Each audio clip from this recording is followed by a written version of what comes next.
Herkese merhaba. Finansal verilerin ardındaki hikayeleri çözdüğümüz bu özel analize hoş geldiniz. Bu tür içerikleri kaçırmamak için kanalımıza abone olabilirsiniz. Böylece yeni analizlerden ilk siz haberdar olursunuz, onu da belirtelim. Başlamadan hemen önemli bir hatırlatma yapalım. Burada konuşulanlar tamamen bilgi paylaşımı amaçlıdır. Yani asla bir yatırım tavsiyesi olarak algılanmamalı. Yatırım kararları kişisel araştırmanıza ve tabii ki bir uzmana danışmaya dayanmalı. Bugün masamızda sizlerden gelen istek üzerine Borsa İstanbul'un köklü şirketlerinden biri var. Enka İnşaat ve Sanayi AŞ, yani Enkayay. Önümüzde de şirketin 30 Haziran 2025 tarihli en güncel, yani daha taze yarı yıl faaliyet raporu var. Bir de son 10 çeyreği inceleyen detaylı bir finansal analiz dokümanı. Peki görevimiz ne burada? Enka'nın son yaklaşık 2,5 yıllık finansal yolculuğunu bu belgeler ışığında değerlendirmek. Özellikle de en son verilerle bugünkü resmini biraz daha netleştirmek istiyoruz. Bu dev yapı finansal olarak ne kadar sağlam, karını nasıl, nereden yaratıyor ve geleceğe dair hangi sinyalleri veriyor? Gelin bakalım bu rakamların dili bize ne anlatıyor? Analiz raporu Enka için ilginç bir tabir kullanıyor. Finansal bir kale. Güçlü bilanço, çift motorlu karlılık, sağlam nakit akışı. Kulağa gerçekten çok sağlam geliyor, değil mi? Kesinlikle öyle. Yani kale benzetmesi ilk başta biraz iddialı dursa da rakamlara bakınca yerine oturuyor aslında. Şimdi 30 Haziran 2025 bilançosuna bir bakalım. Yaklaşık 10,9 milyar dolarlık bir aktif toplamı görüyoruz. Devasa bir rakam. Evet, 11 milyon dolara yakın. Aynen. Ama daha dikkat çekici olanı şu, şirketin kasasındaki nakit ve benzerleri artı finansal yatırımları, bunların toplamı 5,6 milyar doları buluyor. Buna karşılık toplam finansal borcu ne kadar dersiniz? Sadece 142 milyon dolar civarında. Sadece 142 milyon mu? 5,6 milyar dolara karşılık. Evet, evet. Yani düşünün, borcunun neredeyse 39 katı kadar nakit ve hemen paraya çevrilebilir varlığı var elinde. Bu da işte o bahsettiğimiz 5,45 milyar dolarlık hakikaten muazzam bir net nakit pozisyonu anlamına geliyor. Neredeyse 5,5 milyar dolar net nakit. Bu yani inanılmaz bir rakam hakikaten. Peki bu durum şirkete pratikte nasıl bir avantaj sağlıyor? Ya bu sadece bir bakın ne kadar güçlüyüm göstergesi değil tabii. Aynı zamanda çok bilinçli bir stratejinin sonucu. Bu kadar büyük bir nakit rezervi Enka'ya birincisi sektördeki dalgalanmalara karşı olağanüstü bir dayanıklılık veriyor. İkincisi de büyük projeleri belki de dış finansmana hiç ihtiyaç duymadan hayata geçirme veya çıkan fırsatları değerlendirme esnekliği tanıyor. Anladım. Yani kriz anlarında eli çok daha güçlü oluyor rakiplerine göre. Kesinlikle. Bu kalenin duvarları gerçekten kalın yani. Peki gelirleri nereden geliyor? Rapor çift motorlu karlılık diyor. Bu ne demek oluyor? Şöyle açıklayayım. Enka'nın kârı sadece ana işi olan inşaattan gelmiyor. Aynı zamanda o sahip olduğu devasa finansal varlıklardan da ciddi bir gelir elde ediyor. İki ana kaynak var yani. Birinci motor, hepimizin bildiği ana iş kolu, mühendislik ve inşaat. 2025'in ilk yarısında bu alandaki satış gelirleri geçen yılın aynı dönemine göre %15 artmış, 1,22 milyar dolara ulaşmış. Devam eden, yani sözleşmeye bağlanmış işlerin backlog, büyüklüğü de yaklaşık 7,9 milyar dolar seviyesinde. Bu da gelecek için önemli bir gösterge tabii. Anladım. Gelecek gelir potansiyeli yüksek görünüyor. Peki ya ikinci motor? O finansal varlıklar mıydı? Aynen öyle.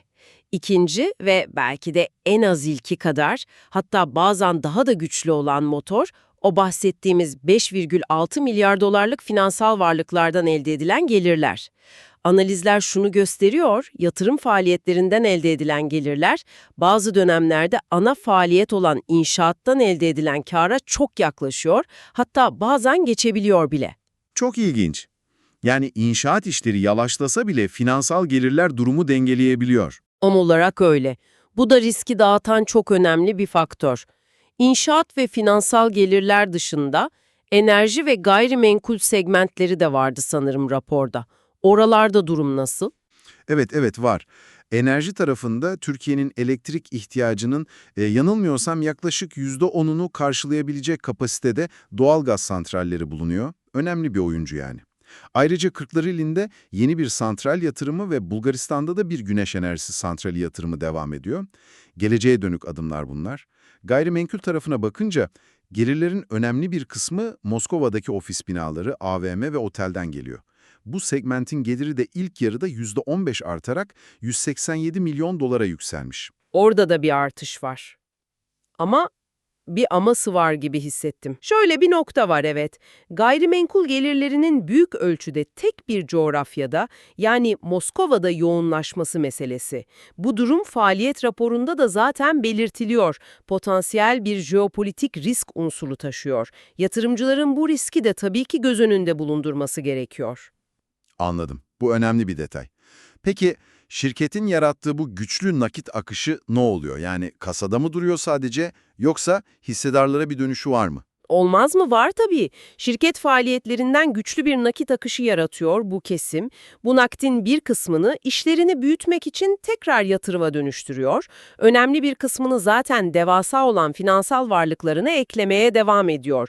Geri kalanını da temettü olarak hissedarlarına dağıtıyor. Temettü tarafı nasıl peki? Mesela 2024 kârından 12 milyar TL gibi ciddi bir rakam dağıtmış, üstüne 2025'in ilk çeyrek kârından da 1,9 milyar TL avans temettü ödemesi yapmış.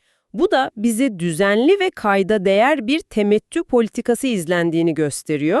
Hissedar dostu bir yaklaşım diyebiliriz. Evet, rakamlar oldukça tatmin edici duruyor. Bir de şunu ekleyeyim, yakın zamanda Irak'ta 289 milyon dolarlık yeni bir santral projesi imzalamaları da işlerin devam ettiğini, yeni projeler aldıklarını gösteriyor.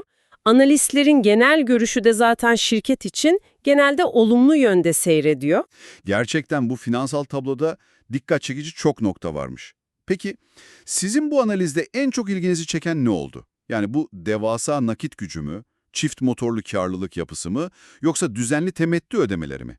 Düşüncelerinizi yorumlarda bizimle paylaşırsanız çok seviniriz. Merak ediyoruz sizin bakış açınızı da. Evet, yorumlarınız önemli. Bir de şunu söyleyelim, gelecekte farklı şirketlerin finansal durumlarını da bu şekilde detaylı incelemeyi planlıyoruz. Özellikle şu şirketi de bir inceleseniz dediğiniz, merak ettiğiniz firmalar varsa önerilerinizi de yorumlarda bekliyoruz. Sizin ilgi alanlarınız bize yol gösterecektir.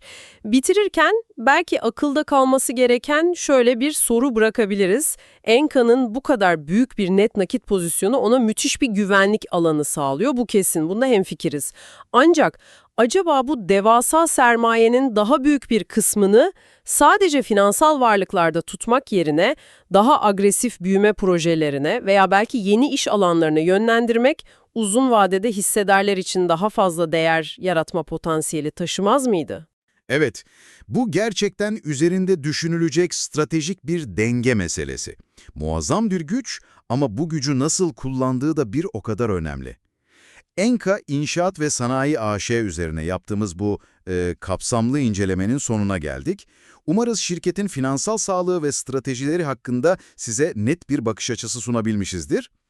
Bir sonraki analizimizde buluşmak üzere diyelim. Kanalımıza abone olmayı unutmayın. Hepinize finansal yolculuğunuzda başarılar ve sağlıklı günler dileriz. Hoşça kalın.